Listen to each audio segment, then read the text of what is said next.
Hello, everybody. Welcome to the show. If you're new, this is a podcast that centers around teaching, but it's a special week. First of all, Jake Gerhardt is back. Second of all, it's True Crime Week. Welcome, Jake.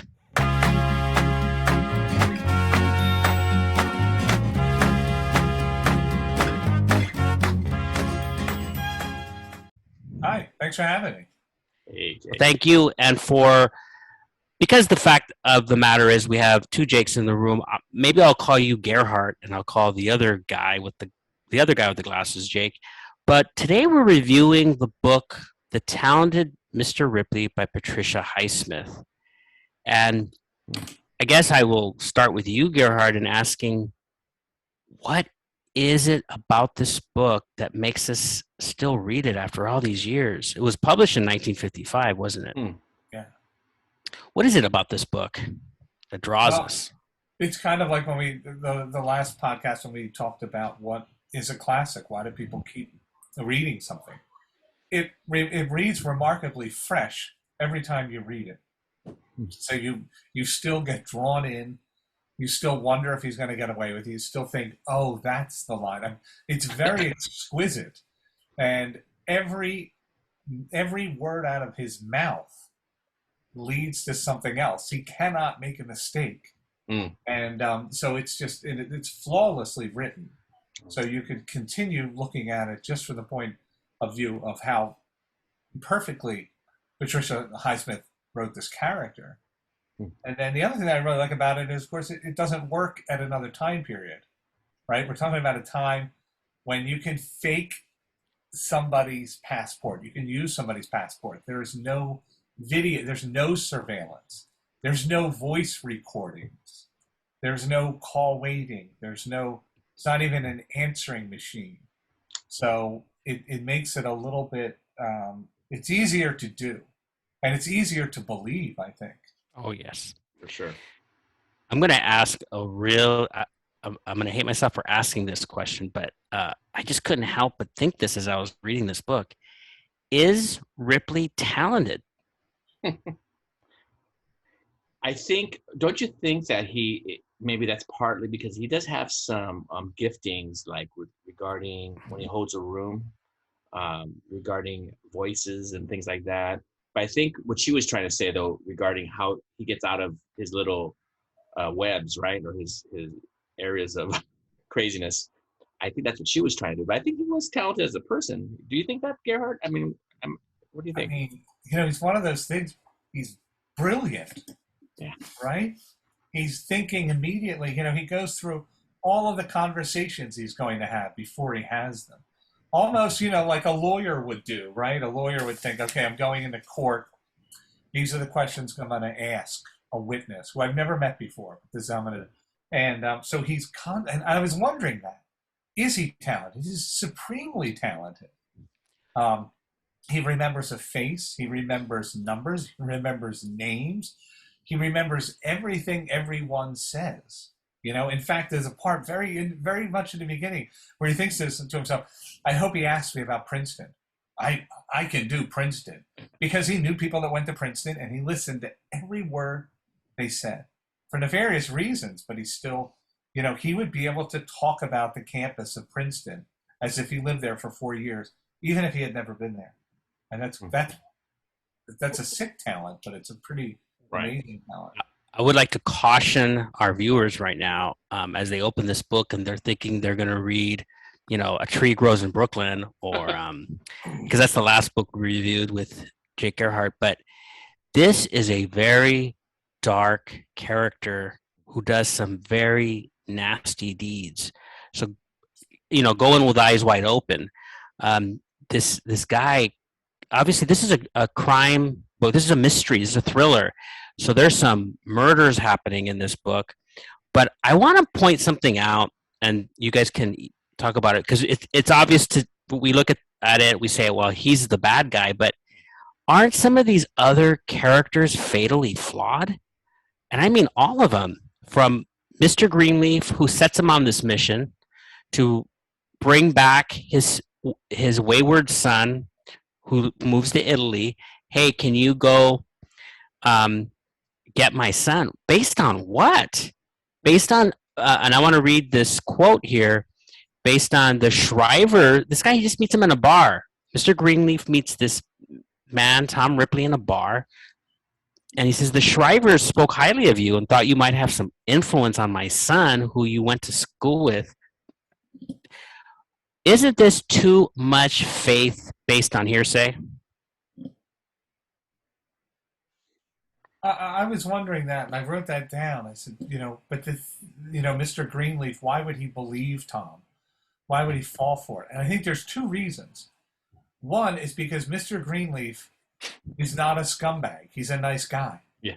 So he can't even imagine doing something that he did.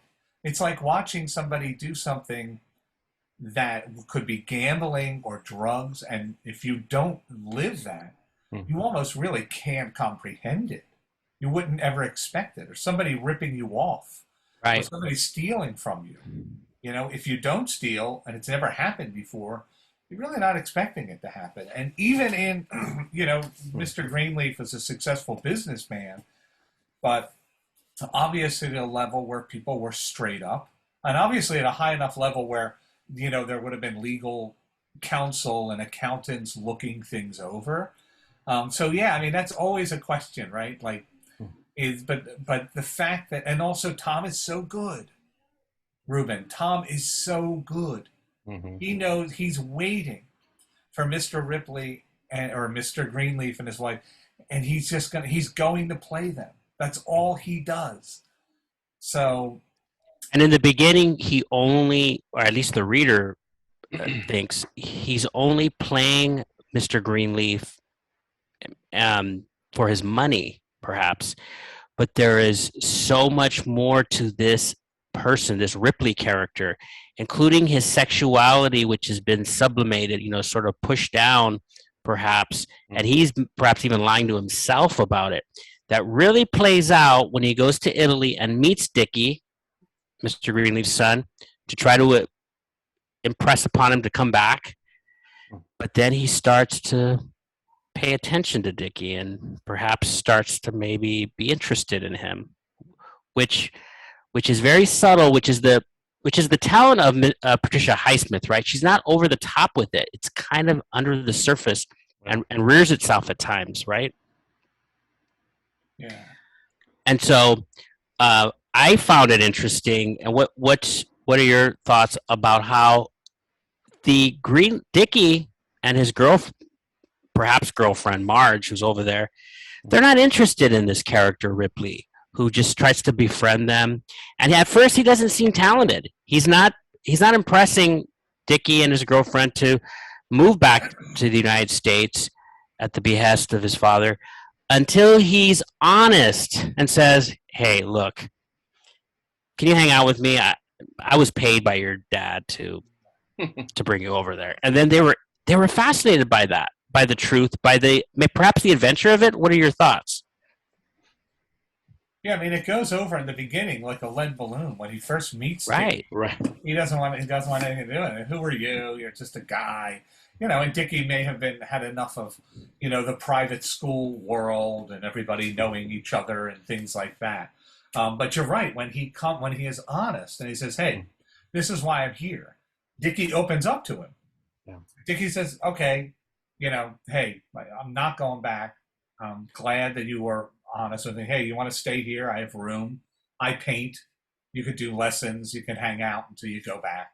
I'm not going back. And so, yeah, it's once, but then once Tom is in, then they can't get rid of him.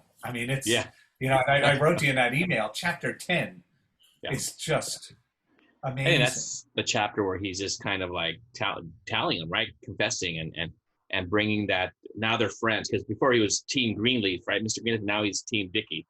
He's like, now he's devoted to him, and he's like, that's his guy. Yeah. And Dickie's carefree. He's like, well, okay, let's go to Naples. I have time. Right. Oh, yeah, let's go to Rome. There's no constraints on money and time. And so they can enjoy each other's company. And obviously, Tom's doing everything he can to just please Dickie. But in chapter 10, where Marge gets in the fight with Dickie, Hmm. and that's where it all comes out, right? Tom has that image of his mind choking and killing Marge. I mean, that's wild. And then and that's the first time he puts on Dickie's clothes, and he starts making facial expressions like Dickie. He moves around like Dickie, and then Dickie catches him. I was like, "What are you doing?" But Dickie still doesn't get rid of him. Maybe because there also aren't any other Americans, Well, right? is Nobody that the else. reason? That was my question. Is there's there's sort of a repulsion against Ripley. I don't want to say repulsion, but Dickie is standoffish from Ripley, Tom Ripley, and then he doesn't get rid of him, and he does keep him there. To Marge's dismay, his girlfriend's dismay, she thinks there's something off with Ripley. Why does he keep him?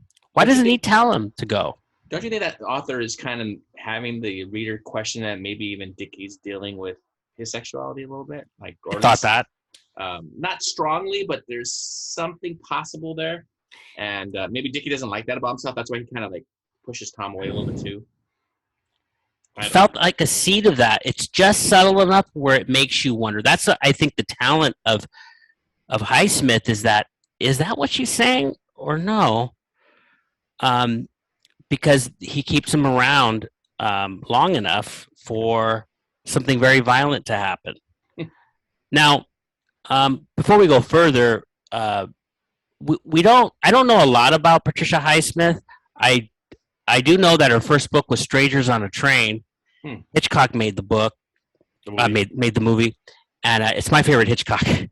It's very clever. But what else do we know about Patricia Highsmith? She did not like people. She was a misanthrope. She was not someone who was happy. She was not someone who had any long-term attachments that I'm aware of. She liked to garden. She liked snails. There were literally groups of people that she didn't like. Now, sometimes I wonder, I haven't delved into it and read a biography. I've read the reviews of the biographies in the New York Times, and there were some good ones that came out a few years ago. But it's definitely, we're not talking about someone who you would enjoy sitting around and talking to. You could totally understand that she could be the kind of author that would meet people and be standoffish, and you can see it in her books, right? These are not Agatha Christie fun little tie in the knots at the end. These are dark. These are psychological. These are cruel. So I think that, but I want to go back really fast just to Dickie and Marge again, because I think it's also plausible to just think that Dickie was bored, right? The relationship with Marge had run its course. He liked her very much. They spent a lot of time together, but he was not going to. In fact, there may have been something where he says, I'm not going to be talked into marriage. Or maybe she said, I don't want to marry him. No. Right. But there was definitely something. She was much more interested in him. But it's very plausible to just think that their relationship had run its course. Because again, in that time of year, in the winter, they make it clear that there really aren't any Americans or visitors. It's all Italian. And even though they speak passable Italian, there really aren't any other people that they communicate with deeply. So I think that's also a possibility. What's so interesting is Tom's revulsion of Marge and how he can't stand her and he doesn't want her around. And that, I think, really gets into Tom Ripley's sexuality. Sure. Which I don't want to really go into because I think it's nice not to have a book without that in every, just hitting the reader over the head with it. There's right. other things going on with Tom Ripley. In fact, in the beginning, and it's something that I really love is how it even on page 234, when he's enjoying Dickie's things, he's enjoying the beautiful valise or suitcase. He takes care of the leather. He loves these things, and he thinks to himself, it's okay. He said he thinks to himself, this makes me exist. But very early on in the book, that's happening as well. In fact, when he goes to Naples and he sits and has coffee, he's sitting there as if he'd been there 1,000 times. So he's in awe of Mount Vesuvius. He's in awe of the beauty and the splendor and the grit and the underside of Naples. But he also is kind of sitting there as if, I've been there before. I belong here. I deserve to be here. You know, this isn't a trip that I've saved up my entire life and I'm pinching pennies. Now I can do whatever I want here. And that is also a really important part of this, you know, that his psychosis is to get these things, you know, and it's like we see these things today when somebody runs a scam. And it's like, well, of course you were going to get caught. You know, every once in a while you hear them here in Los Angeles of somebody running a scam to film, but they have the nice car. They have the expensive apartment. They're buying these things and they can't stop. Hopefully it doesn't go to murder. It just goes to ripping someone off, you know? You just felt like throughout the book that he was definitely looking at Dickie's life and saying, wow, this is a great life. And he didn't come from that type of background. And even his background, you think just what you just shared, Gerhardt, that, you know, how did he become this sociopath? I'm not sure if you call him a sociopath, but maybe. Because, I would. Yeah, I mean, because, you know, he was brought up by an aunt who didn't really treat him right, teased him about his sexuality and so forth. And then, you know, his parents died at a young age. And then I'm sort of wondering, where did it start? It probably did start there. And then little by little, he just starts doing these little, you know, what do you call these little, you know, he steals and he does these little, and then his crimes just get bigger and bigger, right? Uglier and uglier. So I don't know. He's a really, I'll tell you one thing, Jake, that at one point I had to stop reading because I was feeling like, oh, this is so ugly. I have to give it a break, a day or two, because I really started questioning, well, how did somebody get here to this point? Yeah. Then of course I went back to it because she's such a great writer. But part of it's, you go, God, this is an ugly situation. This is an ugly person. Well, it gets very dark, and there's a sense of dread. So back to what you were saying of the talent. I think there is some talent there of weighing all the factors and variables that this character finds himself in. So there's a murder taking place that at the hands of Ripley, and then he finds himself in a situation where he might benefit from changing his identity to his victim. But then there's a point in the book where he realizes, and he's that victim, he becomes the victim, he takes on that identity, then he realizes, wait a minute, that's not so safe, because now the victim looks like the killer. And he has to maybe switch back to his former identity. And as I'm reading it, I'm thinking, I don't even know what to advise this guy. And you find yourself in a way rooting for him to at least find his way out of this complication. So back to the idea of talent, he figures out how, when and where to turn into these identities and back and forth. And it's a real inventive part of the book, would you say? Yeah, he gets the money and he does the checks, and then he realizes, oh, they think maybe Dickie killed. They're looking for Dickie. Okay, well, let me go back to Tom. I was okay, I've been here the whole time. I've been sleeping in the car. You need me? What for? Right. As you read it, at least as I read it, I think this is very foreboding. The sense of dread of getting caught could really panic him. But there's a line in the book that's very telling about this, of the psychology of Ripley. It says here, as he's about to, he realizes there's a point in the story where he realizes he said something that might have slipped. He might have slipped, and he says he realizes that at any moment the Italian police could barge in and strip search him and find both his and Dickie's passports on him. And he starts to sing because he's excited. And the line here is, "Risks are what made the whole thing fun." Yeah. this is what animated him. It's like a game to him. Uh-huh. And I know there's another book called Ripley's Game, but what a strange kind of character this is that we've stumbled upon, isn't it? Are there people? Say On again? page 169, that happens when he's in. So when he's in these places, he goes around, not even like a tourist, but like really to learn and absorb this history. So he's taking in like, this place in Sicily where the Greeks and Latins had fought wars, and it goes back 2,500 years and all these things, and then he wonders that it occurred to him that his anticipation was more pleasant to him than his experiencing. Was it always like that? When he spent evenings alone handling Dickie's possessions, simply looking at his rings on his own finger, or on his woolen ties, or his black alligator wallet, was that experiencing or anticipation? So all of this is in one paragraph.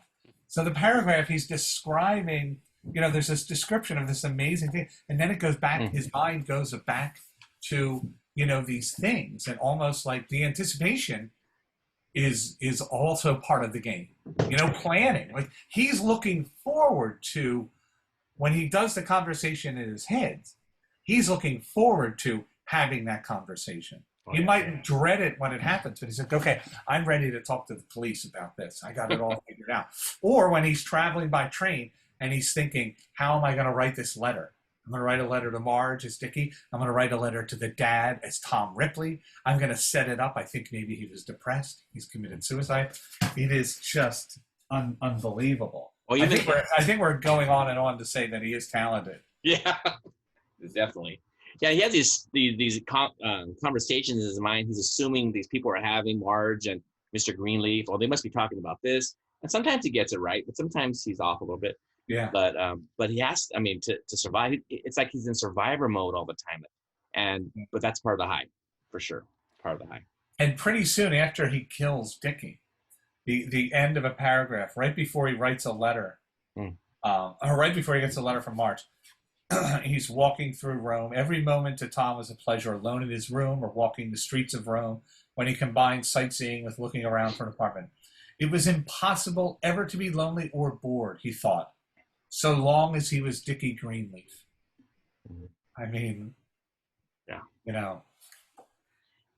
Unfortunately for Dickie Greenleaf. I want to make a case that he's a sociopath in this respect. It seemed like, and it's related to food, and what better setting than Italy to bring up food. But the character Ripley would eat and just enjoy and savor his food at very precise times of success. For example, there's a moment where he picks up a letter that Marge writes to Dickie, thinking that Dickie is still around reading it. But Tom is reading it. Tom Ripley's reading it, and it shows that she's lost. She's lost her boyfriend forever. He'll never come back. Like she gave up, and she's moving back. And he savored. It says here he savored every line of this letter, along with fresh, warm rolls and his cinnamon flavored coffee. And as I read that, I was like, oh, there's nothing I want more right now than to have that. And then there's other moments where he won and in some way, and he was going to have, there's a part where he says he was going to have something luscious and expensive to eat. Cannelloni to begin with, and a good Valpolicella. So to me, it's when he wins and when he inflicts pain, when he knows that he's inflicted some pain, he enjoys a fine meal, which is kind of an empty soul of a sociopath, really. And he does that in Venice continually. He celebrates. It's almost like he earned it. That's his job. Right. That's his job. His job isn't, I taught a group of kids this week, and it's Friday night, and I'm going to go to a movie and have a nice dinner. His job is, I just figured out a way to kill somebody and take their money. So yeah, you're right about that. That's really interesting. I wonder, Ruben, that could come from poverty. He obviously did not have a lot, his aunt was mean to him. In fact, there might be a part where he describes his aunt giving the money that she gave him were crumbs. Mm. It's a really important word, here. And then there's also the part where he's at the car.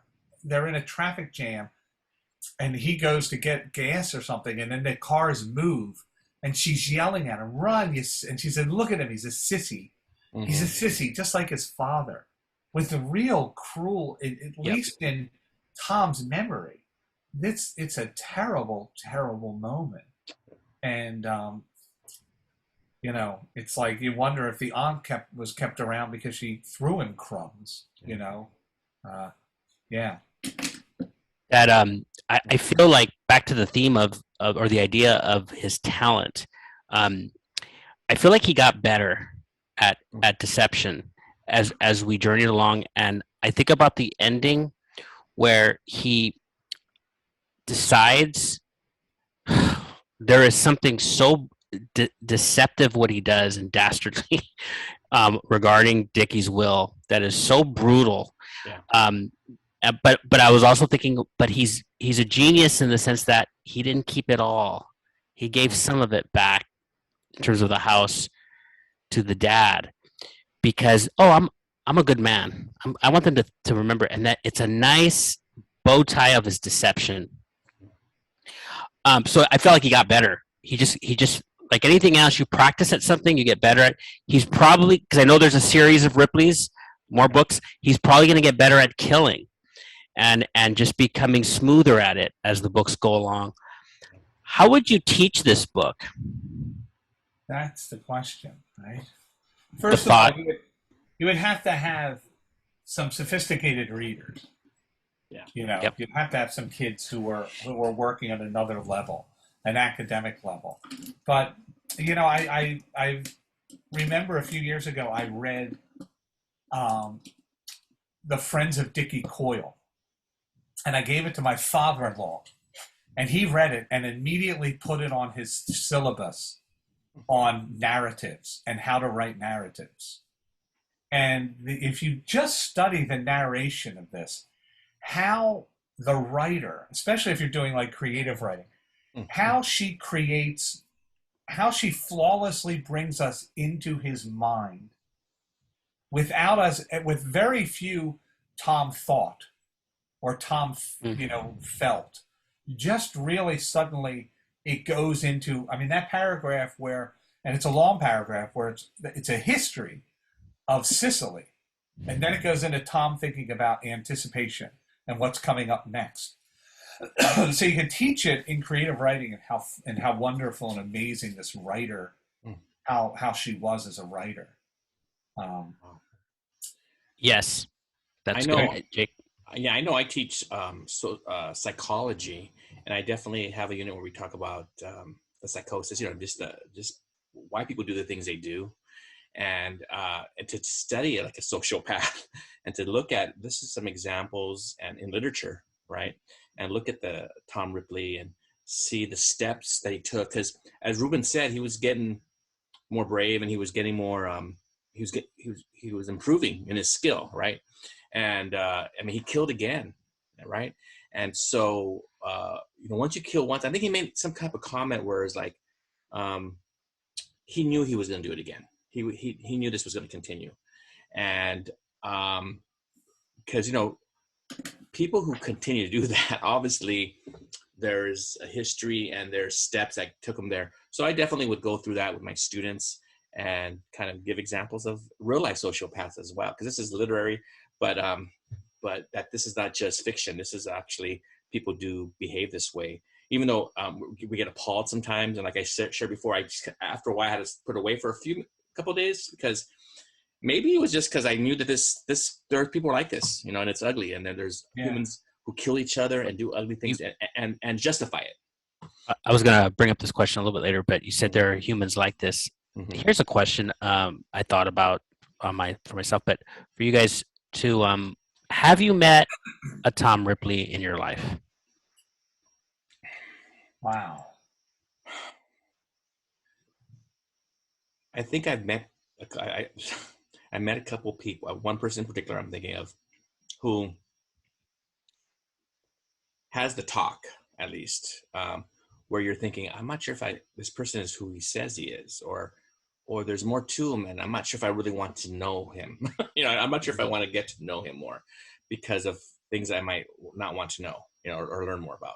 And so that I could say, not that I've met somebody who I think has been a killer or but somebody who makes me feel uncomfortable. And I know somebody like that, and where I just said, I just don't want to really befriend this person. So look for opportunities not to be around that person. I think we may have run across them in previous employment, Ruben. Yeah.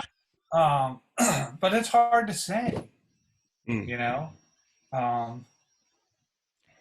think it is hard to say because it's such an indictment because this guy ends up killing people. But the idea of living your life through risk and through deception, and you don't know what people do in their private lives and what they've done. But I have met people who lie so frequently on things that they don't need to lie about that doesn't even benefit them. Although in Ripley's case, it benefits him, but it does. I guess it's a question for further inquiry. But isn't it true that after you hear some of these people who go around killing people, and they'll talk to the neighbors that knew him, and they'll say, "I thought he was a great neighbor. I mean, I'm blown away that this guy was there. He lived right next to me." Yeah. It's a pretty low standard or bar as a neighbor, right? You put your trash out, right, and you're not loud, and you cut your grass, and it's like if there's bodies in the freezer, like, oh god, who's going to move in next? It could be a loud family with a loud car. Yeah. But I wonder. We've probably all known those people. Obviously, if somebody who has an alcohol or drug problem, right, or a gambling problem, or all of those things, right, because they sort of will. They'll have to keep it going by lying. I'm never going to do that again. I knew somebody who was very successful until he wasn't, in terms of the other part of his life caught up to him, and it was a disaster. But just kept on going. Smart guy. But alcohol and drugs sort of just kind of brought it all down. And you can't do it forever. So I think it's probably much more common that there's the town of Mr. Ripley of like, hey, I need some money for rent. Or dude, I'm in jail, but I'll tell you why. It's not me, it's somebody else. Or I lost my job because they don't like people who, so probably like that. I mean, you really don't want to meet somebody like that. No, and you bring up a point, a character flaw in him that we saw in another character in another book we read this week, Machine of War, that a friend wrote, and they both of the character, Ripley and this other character, they drank. Now, alcohol in and of itself might not lead to anything. It might just be a night of drinking, but if you add it to other aspects of a personality. In the other case, you had PTSD, a guy coming from war, and alcohol created a combustible effect. In this case, you have Ripley, his character. I noticed a character that just kept drinking. As you follow along from beginning to end, this character really ratchets up his drinking and started talking about drinking also. So it's a very bad mix in certain characters, certain situations, right?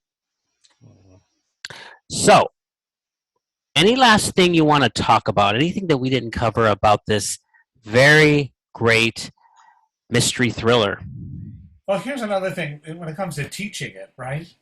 Teaching the book as something enjoyable, and then bringing the conversation around to the psychology, life in the 1950s, right? The world economy, where a middle-class American could live like a king in war, still war-ravaged Italy, right? 10 years after World War II. And then just reading for enjoyment, that could be something that could be done, especially if you have a chance to have the conversation about this book the way we just did. A teacher that could bring that out could make kids say, wow. I always tell this story when my brother-in-law was in high school, they all went out to the movies and they saw Crimes and Misdemeanors. And they were high school kids, in senior high school. And it was like, oh my God, that was the worst movie ever made. So, well, what is going on? It's so boring. Then he's in college, right? And this is why you go to college. He takes a theology class. And in the theology class, they watch Crimes and Misdemeanor. And they talk about it. And they discuss the nature of evil and forgiveness and how that works. In the Judeo-Christian world, it's very Jewish. And my brother-in-law was like, 2 years later, this is the greatest movie ever made. And so, you know, as educators, you know, anything I can do to have a kid say, wow, that was an amazing book. I love that book. I mean, this is that book, right? It's a longer book. It's, you know, so it's not like really short. A kid who's maybe a little bit of a reluctant reader could enjoy it. It could be the kind of book where somebody said, that's the only book I finished, you know?